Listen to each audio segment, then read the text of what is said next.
जय किसान दोस्तों, आपका चैनल में स्वागत है।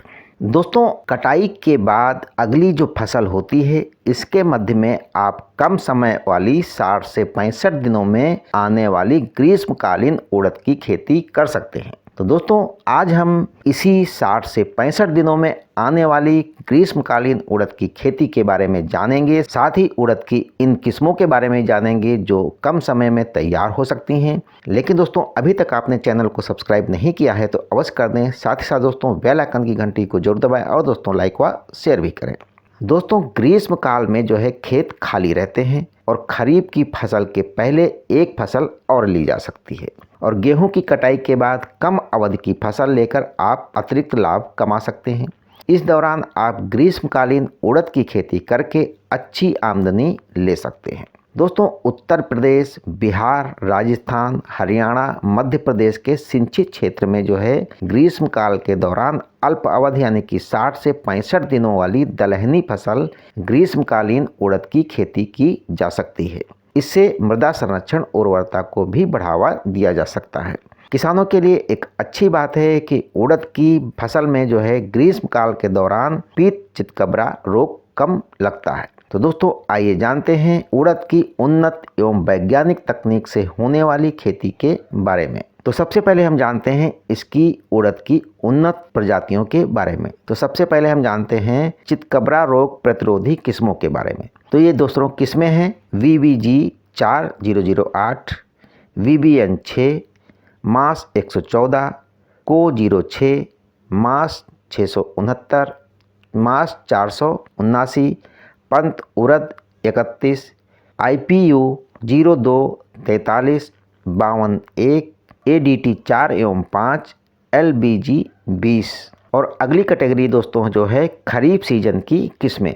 तो इसमें है KU 309, KU 9921, मधुरा मिनिमू 217, AKU 15।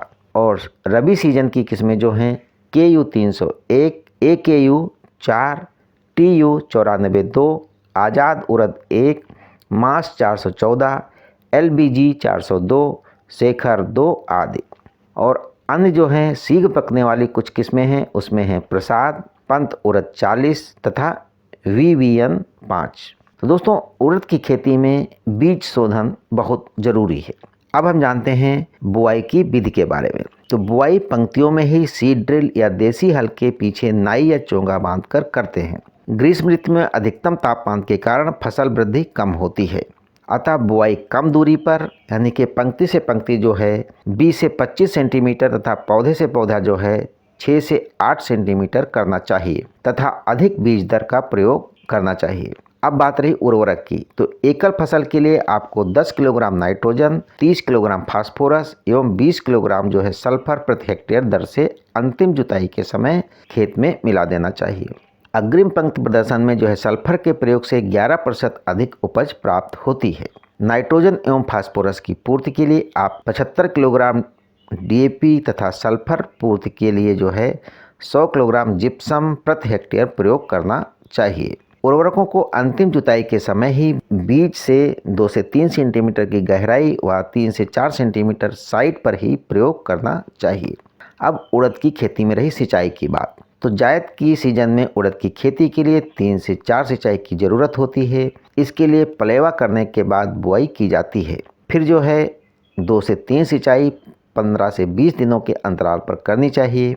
वहीं इस बात को भी ध्यान रखना जरूरी है कि फूल बनते समय खेत में पर्याप्त नमी होनी चाहिए। ग्रीष्मकालीन उड़द की खेती में थ्रिप्स व श्वेत मक्खी का प्रकोप ज़्यादा होता है।